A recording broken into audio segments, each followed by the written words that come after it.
द्वारकाधीश भगवान श्री कृष्ण के स्वागत में तोरण द्वार लगवाते हैं पूरे राज्य भर में। जगह जगह पर तोरण द्वार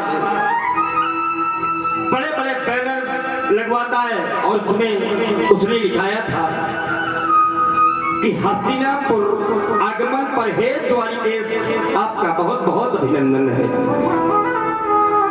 नारियों को अट्टालिका पर स्वर्ण थाल में आरती सजवा करके सबको अट्टालिका पर खड़ा करता है।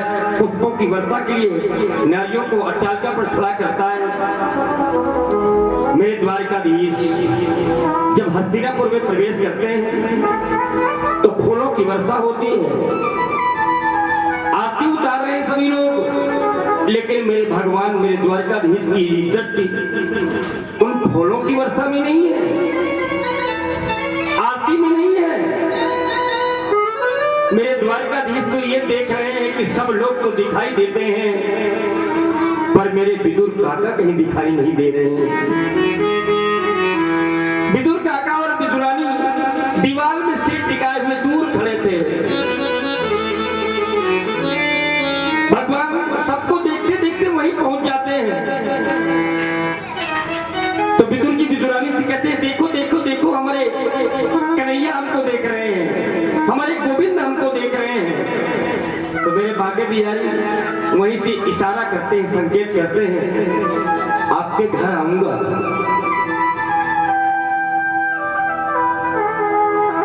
मेरे कन्हैया दरबार में पहुंचते हैं तो दुर्योधन ने बहुत से सोने के सिंहासन बनवाए थे, लेकिन एक ऐसा सिंहासन था जो सोने का बना था लेकिन उसमें हीरे जवाहरात भी लगे हुए थे। उस सिंहासन पर मेरे द्वारकाधीश को बिठाया जाता है और दुर्योधन कहता है कि हस्तिनापुर आगमन पर आपका स्वागत करता हूं हे द्वारकेश, लेकिन आपका आगमन किस कारण से हुआ है ये अभी रहस्य बना हुआ है, मैं जानना चाहता हूं आपका आगमन किस कारण से हुआ है। तो दुर्योधन कहता है कि कारण आप बताएंगे। भगवान ने कहा कारण हमारा ये है,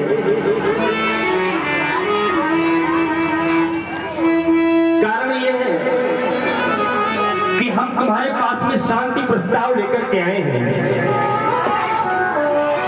क्योंकि इस समय युद्ध के अवसर बन रहे हैं और हम चाहते हैं कि युद्ध समाप्त हो, युद्ध प्रारंभ ना हो, इस बात को यहीं से समाप्त कर दिया जाए। दुर्योधन एक बात बताओ, पांडव तुम्हारे भाई है ना? दुर्योधन कहता है बिल्कुल मेरे भाई हैं। तुम्हारे सगे चाचा के लड़के हैं पांडव?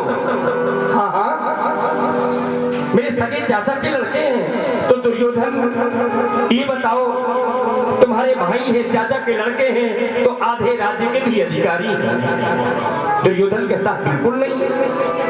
भगवान कहते मैं आधा राज्य नहीं लेने आया हूं, पांडवों को केवल 5 गांव दे दो, मैं उन्हें मना लूंगा। दुर्योधन कहता है आप 5 गांव की बात करते हैं द्वारकाधीश, लेकिन मैं सूचिग्रे नैव दास्यामि बिना युद्धेन के सिवा, मैं सुई की नोक के बराबर भी भूमि बिना युद्ध के नहीं दे सकता। भगवान ने कहा दुर्योधन तुमने कभी युद्ध देखा है? सुना होगा, दादी नानी तुम्हें कहानी सुनाया होगा कि जब युद्ध होता है ना तो हजारों महिलाएं विधवा हो जाती हैं, हजारों बच्चे अनाथ हो जाते हैं, हरी भरी भूमि ये बंजर हो जाती है। युद्ध की विभीषिका को तुम जानते हो? और फिर एक शांति दूत के साथ में कैसी वार्ता करना चाहिए चाहिए, इस बात का भी तुम्हें कोई ज्ञान नहीं है। धृतराष्ट्र ने दुर्योधन का हाथ दबा दिया। पागल कहीं के, इनको अपने पक्ष में रखना बड़ा जरूरी है, तुमने नाराज कर दिया। तो दुर्योधन बनावटी हंसी हंसता है और कहता है, वो द्वारकाधीश, ये राज्य संबंधी बातें तो बाद में हो जाएंगी, क्योंकि इनका निर्णय आज ही नहीं निकलना है, बाद में निकल आएगा। और आप तो जानते हो कि मेरी गांधारी ने आंखों में पट्टी बांध रखी है। आंखों में पट्टी बांधे बांधे भी इतना सुंदर भोजन बनाती है। चलिए पहले भोजन करते हैं, राज्य की बातें तो बाद में होती रहेंगी। भगवान कहते हैं, दुर्योधन, भोजन तो दो ही स्थितियों में होता है, या तो भोजन करने वाले के पेट में भूख हो, या फिर भोजन कराने वाले के मन में श्रद्धा हो। हम जानते हैं तुम्हारे मन में श्रद्धा नहीं है और हमारे पेट में भूख भी नहीं है, और आज तो तुम्हारे यहाँ भोजन करने का कोई प्रश्न ही नहीं है, क्योंकि हमारा आज निमंत्रण विदुर काका के घर में है। दुर्योधन कहता है कि निमंत्रण कब दे दिया? भगवान कहते चिट्ठी गई थी हमारे यहाँ, पत्र गया था कि जब भी आप द्वारिका आना तो भोजन हमारे घर में करना। 3 डेट लिखवा रखी है ना मेरे पे। तो आज हमें उनके यहाँ जाना है। विदुर की सभा के पीछे खड़े थे तो जल्दी जल्दी बाजार भागे। ये तो हमारे घर पहुंचने वाले हैं, जलपान की व्यवस्था करनी पड़ेगी। तो विदुर काका बाजार चले गए और मेरे बांके बिहारी, मेरे कन्हैया सीधे कटरी के वन में जहाँ विदुर जी का आश्रम था, विदुरानी काकी रहती थी, सीधे पहुंचे 14 12 और जंजीर बजाई। अरे काकी, अरे 12 है, दरवाजा खोलो। उस समय विदुरानी स्नान कर रही थी। अरे 18 तो मेरे पे हैगी। जैसे ही मेरे गोविंद की आवाज विदुरानी काकी के कानों में पड़ी, 12 लिखवा रखी। 12 विदुरानी तो वस्त्र बदलना भी भूल गई। गीले वस्त्र पहने पहने ही दरवाजा खोलने चली आई। दरवाजा खोला और कहने लगी, अरे गोविंद, तुम यहाँ, तुम बिना बताए चले आए। अरे बहुत प्रसन्न हो गई। भगवान सोचने लगे कि देखो काकी वस्त्र भी नहीं बदला है, गीले वस्त्र पहनने ही दरवाजे खोलने के लिए चली आई। तो भगवान ने अपनी काली कमरिया उतारी और विदुरानी काकी के ऊपर डाल दिया। अंदर जाते हैं तो विदुरानी पाटा ढूंढती है, पीढ़ा कहाँ रखा है। अरे पाटा ढूंढ करके लाती है। तो भगवान के प्रेम में इतनी खो जाती है कि पाटा उल्टा डाल देती है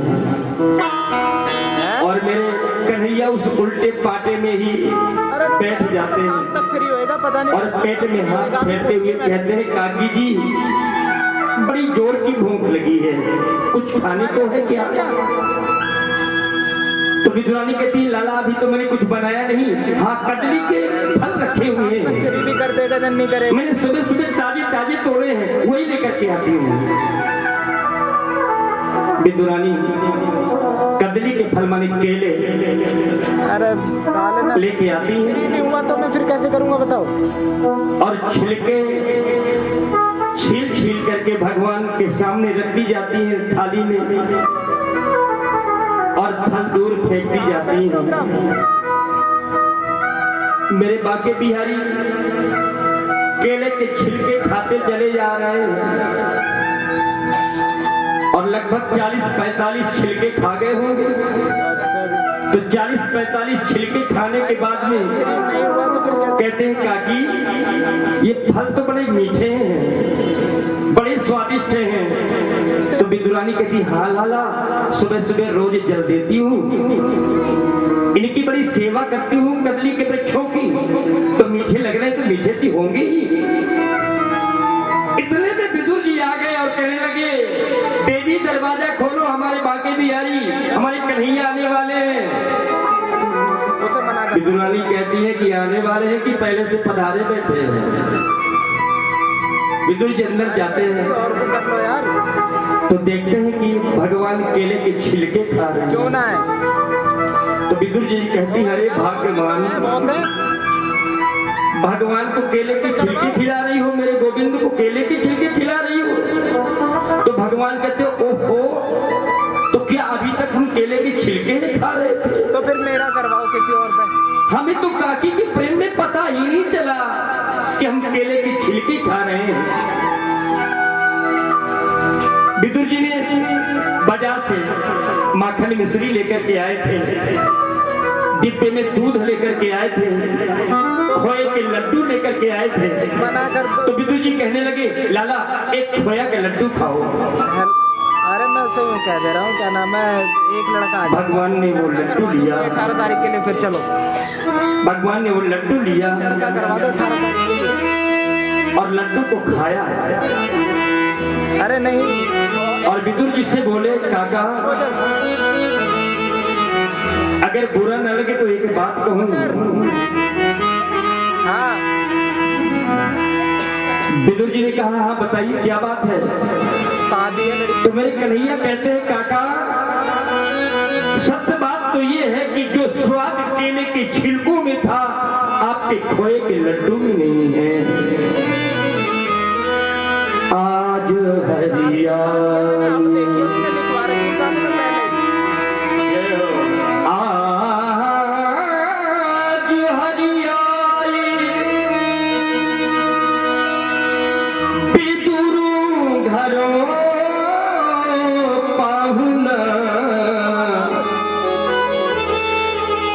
विदुर घर पाहुना।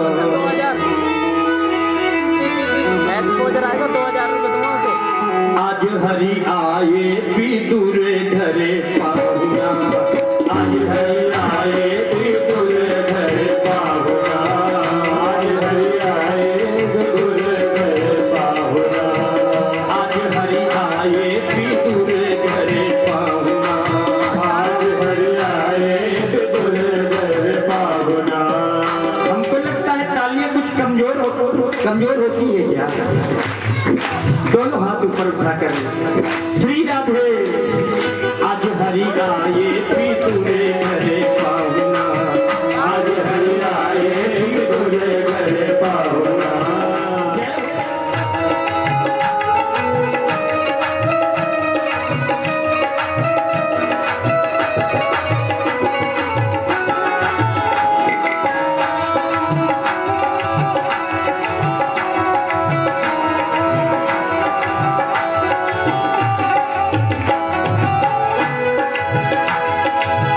विदुर नहीं घर थी विदुरानी, विदुर नहीं घर थे विदुरानी, आए गए वहाँ सारंग पानी, आए गए वहाँ सारंग पानी। विदुर नहीं विदुर नहीं विदुर नहीं घर थी विदुरानी, समझ न आई कहाँ भोजन की मामना, समझ न आए कहाँ आज हरि आए विदुर घर पाहुना, आज हरि आए विदुर घर पाहुना। ताली सेवा करते जाए।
प्रेम के भूखे हम सब तुम्हारी मिठाई में स्वाद नहीं आवता, तुम्हारी मिठाई में स्वाद नहीं आवता, मिठाई में स्वाद नहीं आवता। आज हरी आए भी तुझे करे भावना, आज हरी आए भी तुझे करे भावना।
बिहारी सरकार की जय, राधा रानी की जय, जय श्री राधे श्याम। तब आवा और नहीं को अस जन्मा जगमाही, प्रभुता पाई जाई मत नाही।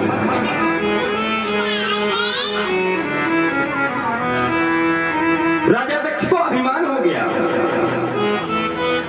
क्योंकि जब किसी व्यक्ति को कोई पद मिलता है, व्यक्ति का कद बढ़ता है, तो जीवन में मद भी आता है। जब पद मिलता है, व्यक्ति का कद बढ़ता है, तो उसके जीवन में मद भी आता है। लेकिन हमारा सोचना यह है कि न पद बड़ा होता है, न कद बड़ा होता है, न पद बड़ा होता है और न ही कद बड़ा होता है। तो बड़ा कौन होता है? बड़ा वही होता है जो एक दूसरे के साथ में खड़ा होता है। बड़ा वही होता है जो एक दूसरे के साथ में खड़ा होता है। राजा दक्ष को पद मिला,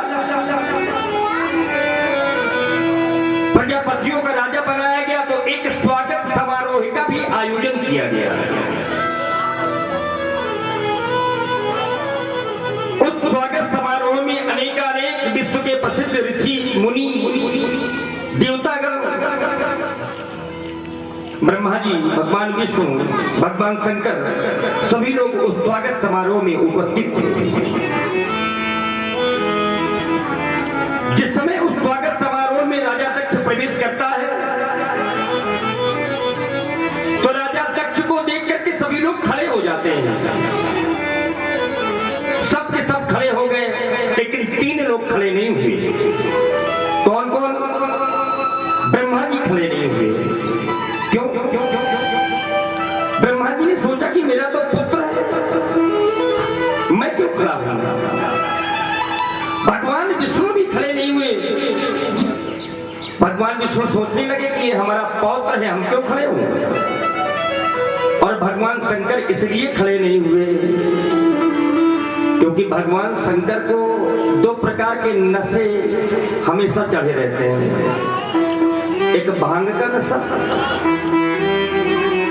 और एक राम का नशा। राम जी के नशे में मगन रहते हैं और भांग के नशे में मगन रहते हैं। तो भगवान शंकर उस समय राम जी का ध्यान कर रहे थे, तो वो भी खड़े नहीं हुए। राजा दक्ष ने देखा कि सब लोग खड़े हुए,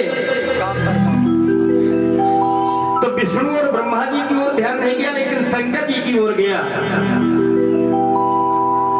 ये शंकर नहीं खड़ा हुआ, कुछ लोग होते हैं ना कि जैसे किसी समारोह में जाते हैं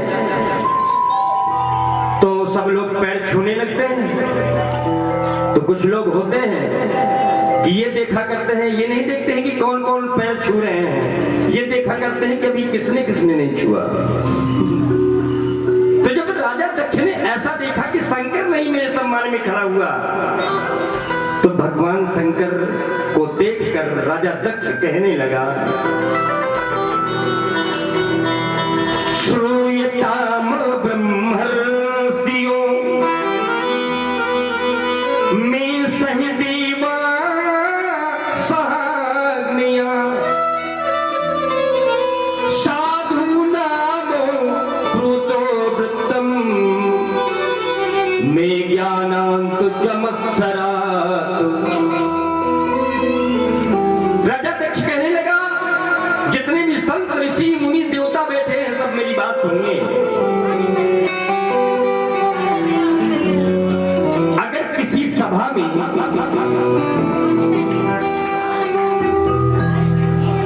अगर कोई जंगली व्यक्ति आ जाता है, अगर किसी सभा में कोई मूर्ख व्यक्ति आ जाता है, विद्वानों की गुणियों की समाज में अगर कोई मूर्ख व्यक्ति आ जाता है तो उस समाज का सारा आनंद किरकिरा हो जाता है। अब सारे के सारे एक दूसरे का मुंह देख रहे हैं कि भैया इस समाज में तो संत महात्मा विद्वान देवता सब अच्छे लोग उपस्थित हैं, इस समाज में कोई मूर्ख व्यक्ति कौन है? एक दूसरे का मुंह देखने लगे। तो राजा दक्ष ने कहा, एक दूसरे का मुख मत देखिए, मैं शंकर की बात कर रहा हूं। भूत प्रेतों के बीच में रहता है तो बुद्धि भी इसकी ऐसी ही है, गिन गिन करके गाली देने लगा। जब गिन गिन करके गाली देने लगा तो नंदी जी बोलना चाहते थे, भगवान शंकर ने हाथ दबा दिया, शांत बैठो, ससुर जी हैं हमारे, अगर कुछ कह रहे हैं तो कहने दो। लेकिन दक्ष फिर भी नहीं माना, गालियां देता रहा। तो नंदी जी सहन नहीं कर पाए। क्यों? बोले हरिहर निंदा सुनाए जो काना हो पाप गौघात समान। भगवान हरि की निंदा और भगवान शंकर की निंदा जो उनके भक्त सुनते हैं तो केवल उनकी निंदा सुनने में गौ हत्या के बराबर पाप लग जाता है। नंदी जी बोल उठे और कहने लगे, राजा दक्ष सावधान, तुमने हमारे भगवान का अपमान किया है, जाओ मैं तुम्हें श्राप देता हूं कि तुम्हें बकरे का मुख लग जाए। बहुत अभिमान में मैं कर करके बोल रहे हो ना, तो मैं तुम्हें श्राप देता हूं कि तुम्हें बकरे का मुख लग जाए। तो राजा दक्ष की ओर से भृगु ऋषि बोल पड़े।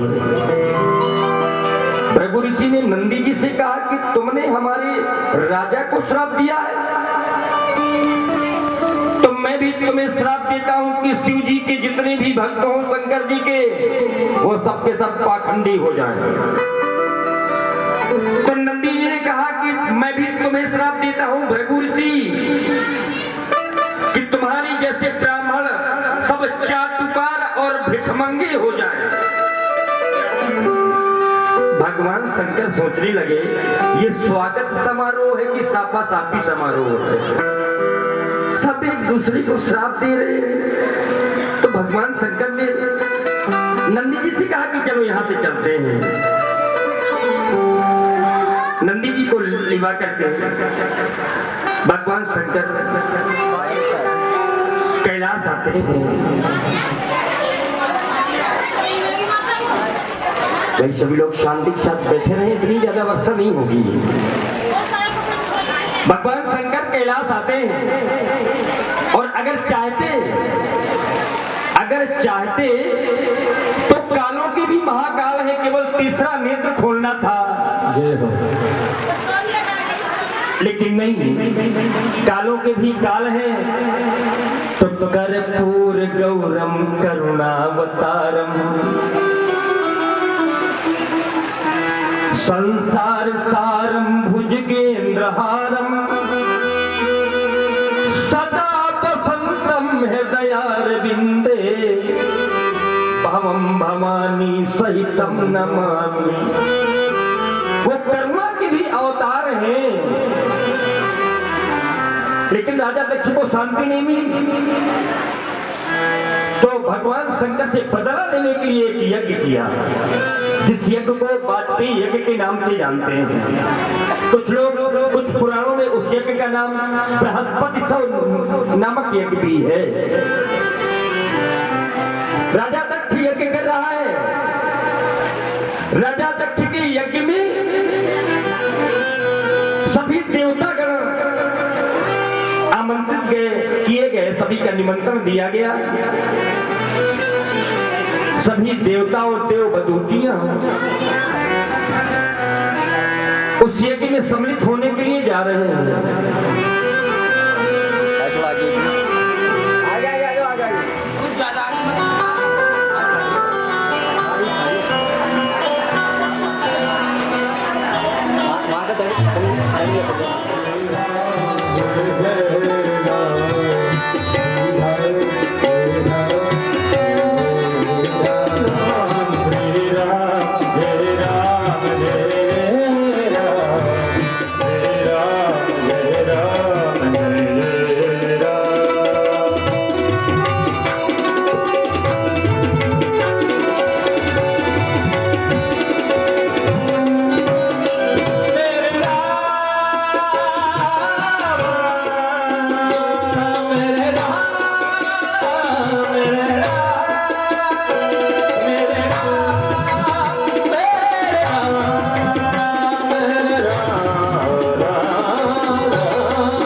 चले सुंदर विधि नाना।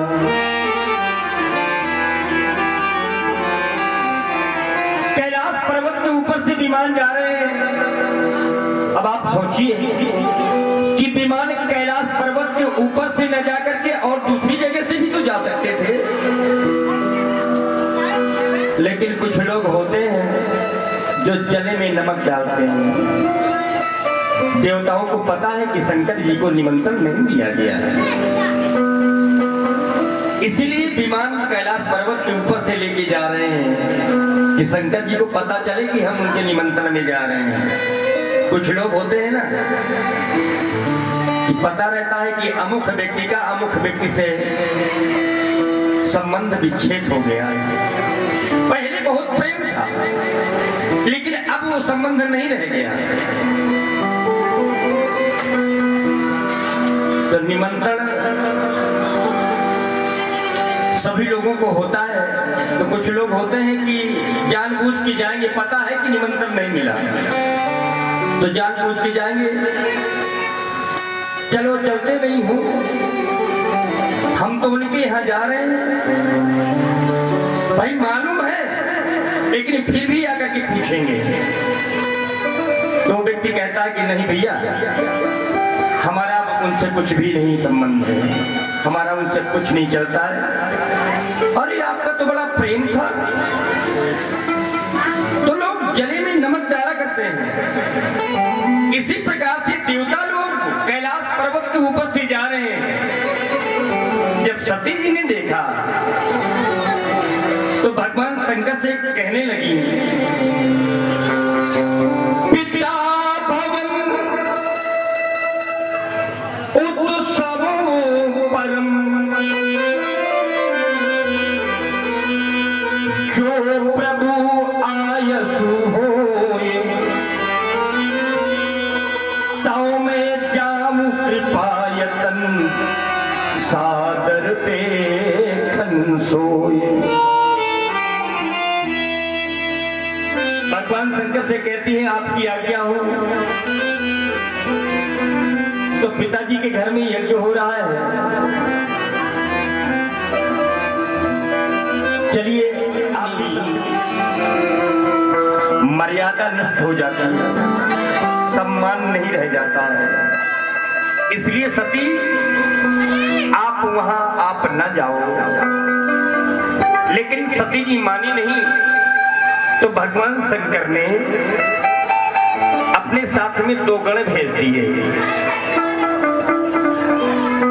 सती जी जब पिता के घर में पहुंची तो कोई मन से बोला नहीं, कोई मन से बोला नहीं, केवल मां सादर भली स्नेह की देवी होती है। मां मान सरोवर ममता की, मां के सरवाली क्यारी है, मां की उपमा केवल मां है, मां घर घर की फुलवारी। कभी ने न जाने कितनी उपमाएं दी है मां को। मां सरस्वती, दुर्गा, लक्ष्मी, मां अनसुईया, मां सीता है, मां पावन रामचरित मानस, और मां ही तो भगवत गीता है, मां ही तो भगवत गीता है। क्या बात है। सबकी है तोल मां की, नहीं कोई तोल। जय हो। संसार के सभी रिश्ते नाते ये तोले जा सकते हैं, पर मां में कितनी गहराई है, इस गहराई को कोई जान नहीं सकता। सबकी है तोल मां की, नहीं कोई तोल, क्योंकि मैया की ममता का नहीं कोई मोल, मैया की ममता का नहीं कोई मोल।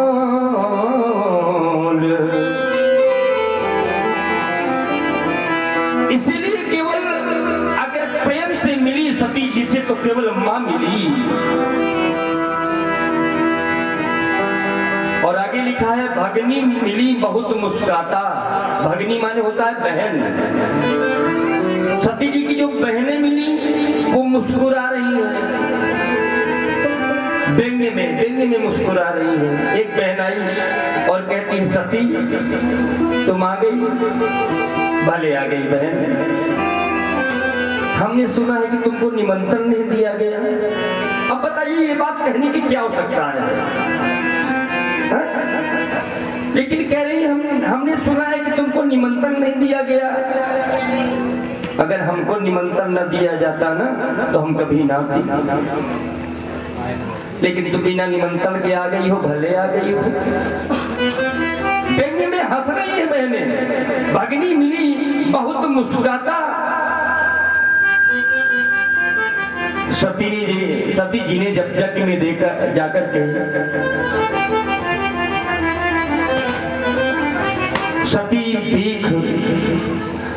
सती जाई देखो जब जागा, कतहु नदी के सम्मुख कर भागा। जब भगवान शंकर का कहीं कोई भाग नहीं देखा तो अपने आप को अपमानित महसूस करने लगी।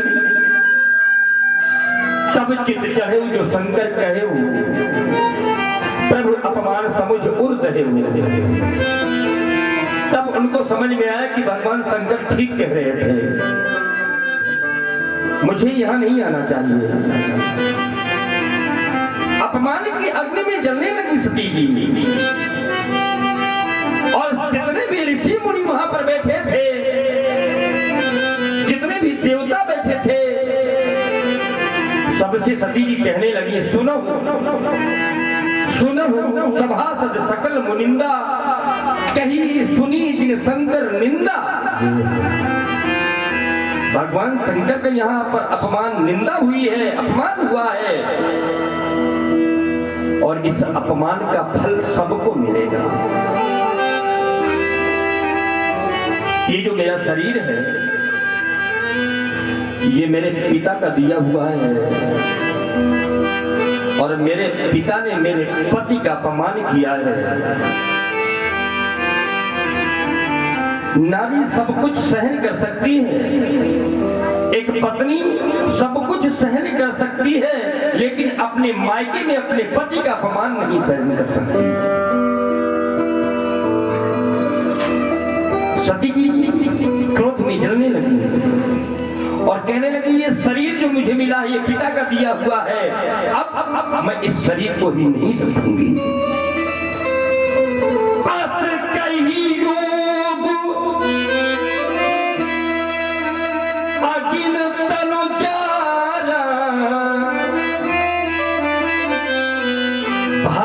सकलो मखो हाहाकारा।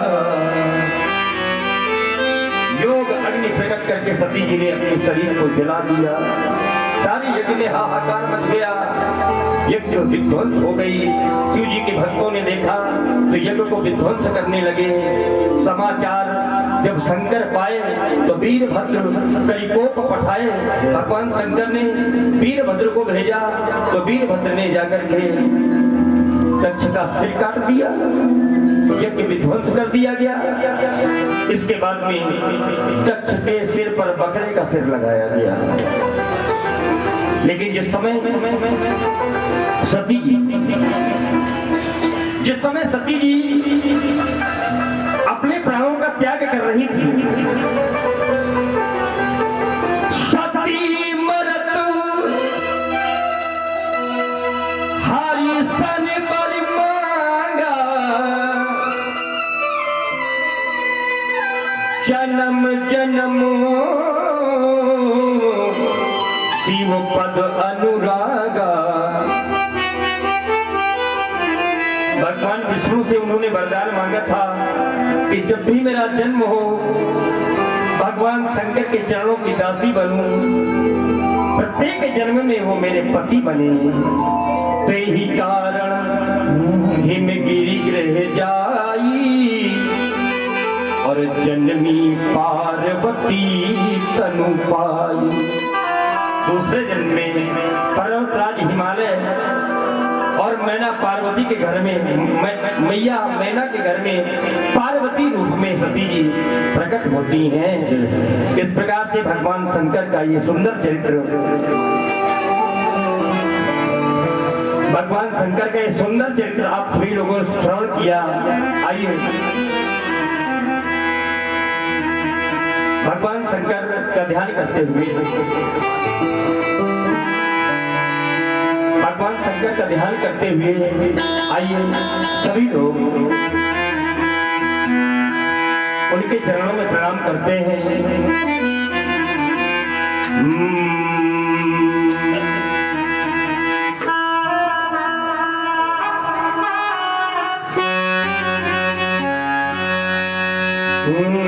मान पूर्ण भैरम बाबा मान पूर्ण जय हो भैरम बाबा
देवहूति के घर में ही भगवान का जन्म कपिल जी के रूप में हुआ था। बोलिए कपिल भगवान की जय हो। और महाराज कपिल जी ने अपनी माता को जन्म से लेकर के मृत्यु तक मानव जीवन के क्या कर्तव्य होते हैं, भगवान कपिल ने माता देवहूति को सांख्य शास्त्र का उपदेश किया था। आचार्य सुखदेव कहते हैं महाराज मनु के दो पुत्र भी थे। कौन कौन?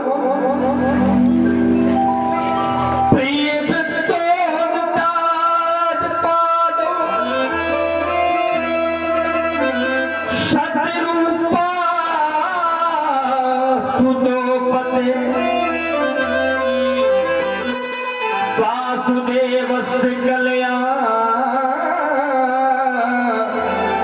रक्षायाम जगतो ईर्षितो।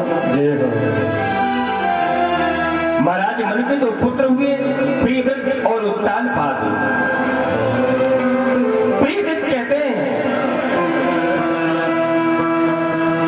जिन्होंने अपने जीवन को सुंदर संवारने का संकल्प लिया हो, भगवान की सेवा में लगाने का संकल्प किया हो, ऐसे व्यक्तित्व का नाम है प्रियव्रत। और उत्तानपाद जिसकी प्रतिष्ठा ऊंची है उसे उत्तानपाद कहते हैं। महाराज उत्तानपाद के जीवन में किसी भी प्रकार की कोई कमी नहीं है। महाराज उत्तानपाद के जीवन का वर्णन करते हुए आचार्य सुखदेव जी महाराज कहते हैं राजन परीक्षित, महाराज उत्तानपाद की दो रानियां हैं। एक का नाम है सुनीति, जो नीति पर चलने वाली रानी है वो है सुनीति। और जो दूसरी रानी है उसका नाम है सुरुचि, जो अपने सौंदर्य के द्वारा महाराज को सदैव आकर्षित करने का प्रयास करती है, उसका नाम है सुरुचि। लेकिन जो नीति पर चलती है, वेद सिद्धांत पर चलती है, उसका नाम है सुनीति। सुनीति बड़ी है और छोटी है सुरुचि। सुनीति के एक पुत्र है, नाम है ध्रुव। सदैव अच्छे संस्कार देती है महारानी सुनीति। सुरुचि के भी एक पुत्र है, नाम है उत्तम। एक बार की बात है, एकदा सुरुचि पुत्रम कमारोपलालयन उत्तमम नारुरुच्छन्तम ध्रुव राजाभिनंदित। एक बार की बात है, छोटा सा बालक ध्रुव जिसकी अवस्था 5 वर्ष की थी, अपने महल से अपनी दूसरी माँ के महल में पहुंच गया। ध्रुव ने देखा कि पिता उत्तानपाद छोटे छोटे भाई उत्तम को, जो सूरज का पुत्र था उत्तम, छोटे भाई उत्तम को अपनी गोद में लेकर के प्यार दुलार कर रहे हैं। तो ध्रुव का भी मन हुआ कि मैं भी अपने पिता की गोद में चढ़ करके बैठूं, मेरे पिता मुझको भी प्यार करें। ध्रुव जैसे ही पिता की गोद में चढ़ने लगे तो छोटी रानी सूरज ने देख लिया और ध्रुव का हाथ पकड़ लिया। कहाँ जा रहा है? ध्रुव जी कहने लगे, माँ मैं भी पिता की गोद में बैठने जा रहा हूँ। सूरज जी ने कहा कि मैं तुम्हारी माँ नहीं हूँ, इसलिए तुम इनकी गोद में नहीं बैठ सकते हो। इनकी गोद में केवल मेरा बेटा बैठ सकता है। ध्रुव बेचारा छोटा सा कहने लगा, नहीं माँ ये मेरे भी पिता हैं। सूरज ने हाथ पकड़ा, बहुत बात करता है, और महल के बाहर ध्रुव को निकाल दिया और कहा कि पिता की गोद में बैठने के लिए तुमको मेरी कोख से जन्म लेना होगा। तपस्या कर जा करके और भगवान से प्रार्थना करके अगला जब तुम्हारा जन्म हो तो मेरी कोख से हो। और ध्रुव जी को बाहर निकाल दिया। अस कहीं पाहे, अस कहीं पाह पकड़ ध्रुव के, अस कहीं पाहे पकड़ ध्रुव के, अस कहीं पाहे पकड़ ध्रुव के, अस कहीं पाहे पकड़ ध्रुव के, अस कहीं पाहे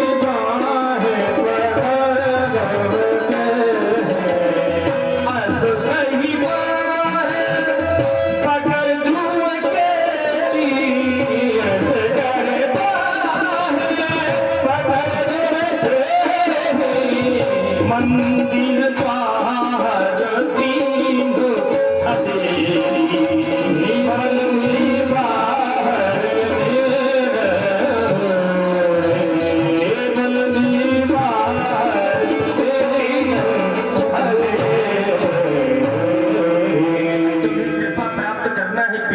परम पिता की कृपा प्राप्त करो, भगवान की कृपा प्राप्त करो। तो छोटा सा ध्रुव कहने लगा, माँ परम पिता परमात्मा कहाँ मिलेंगे? तो माँ ने कह दिया, जंगल में मिलेंगे, पहले तपस्या करो और तुम्हारी तपस्या से प्रसन्न होकर के वो परम पिता परमेश्वर तुम्हें दर्शन देंगे। अब देखिए, आजकल की माँ हो तो क्या 5 वर्ष के बालक को वन भेजेगी? लेकिन धन्य है वो माँ, वो सुनीति माँ, परम पिता को प्रसन्न करने के लिए ध्रुव को आज्ञा दे दिया। ध्रुव जी माँ के चरणों में प्रणाम किया, माँ के चरण छुए और वन की ओर प्रस्थान करके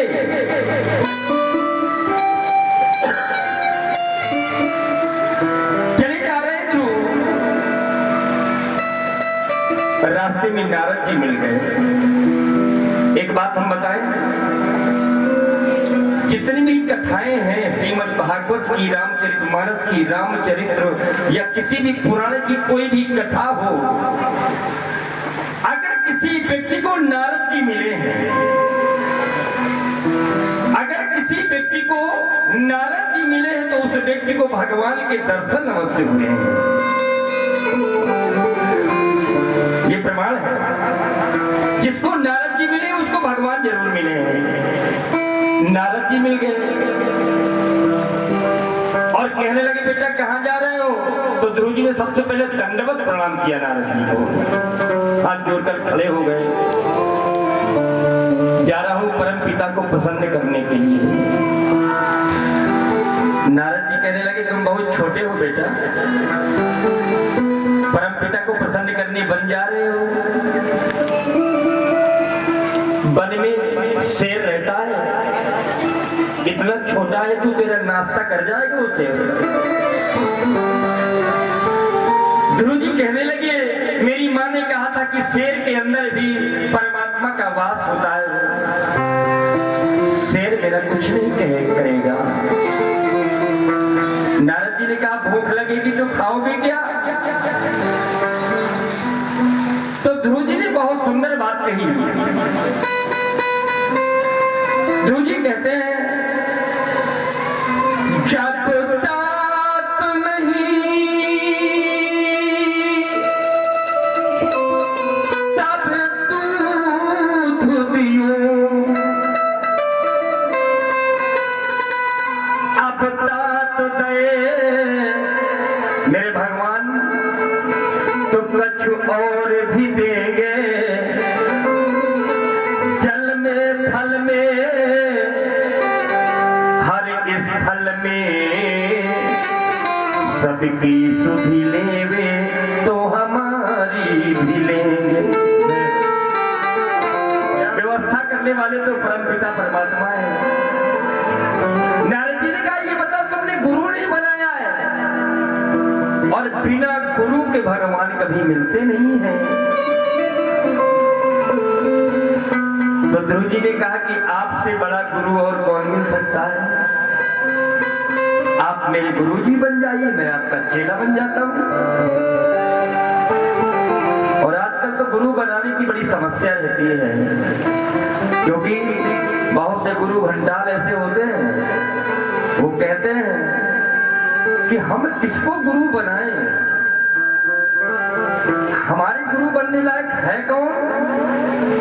तो ऐसे लोगों को हम परामर्श देते हैं कि अगर किसी को गुरु नहीं मिल रहा है तो हनुमान जी को गुरु बना लीजिए। जय जय जय हनुमान गोसाई, कृपा करहु गुरुदेव की नाई। हनुमान जी को नहीं बनाना है तो भगवान शंकर को बना लीजिए।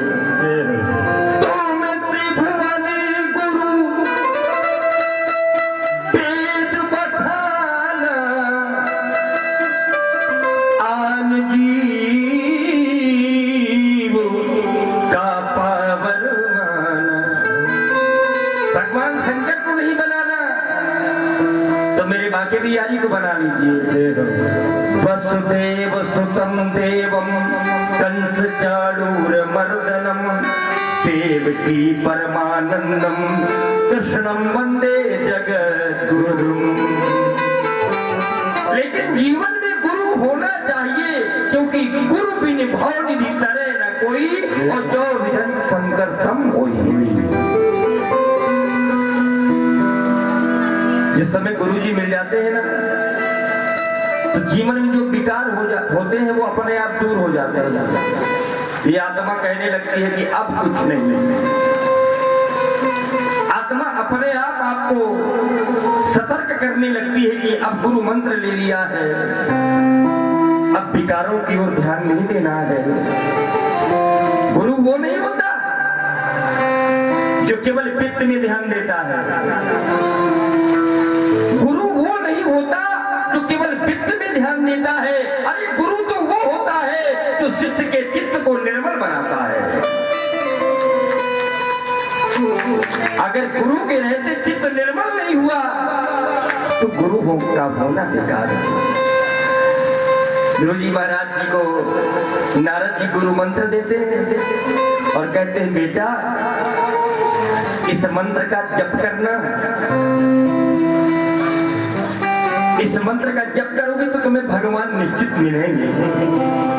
ध्रुव जी नारद जी को प्रणाम करते हैं और उस स्थान पर आते हैं। श्री राम वृंदावन के समीप में ही वो स्थान है मधुवन। गंगा जी का, यमुना जी का सुंदर किनारा।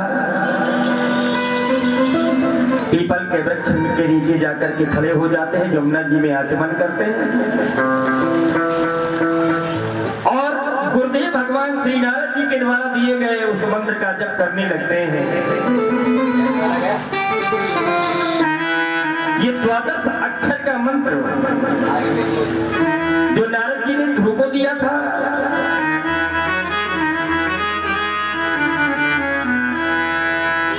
उस मंत्र के द्वारा भगवान मिले थे ध्रुव जी को। ओम नमो भगवते वासुदेवाय का जप करने लगे। इस मंत्र से ध्रुव जी को भगवान मिले थे। आप सभी लोगों को हमारे साथ में इस मंत्र का गायन करना है। आज तक के जीवन के जितने पाप होंगे ना, जाने और अनजाने के, वो सब समाप्त हो जाएंगे।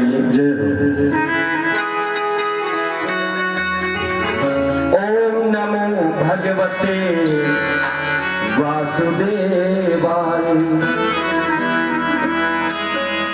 ओम नमो भगवते वासुदेवाय।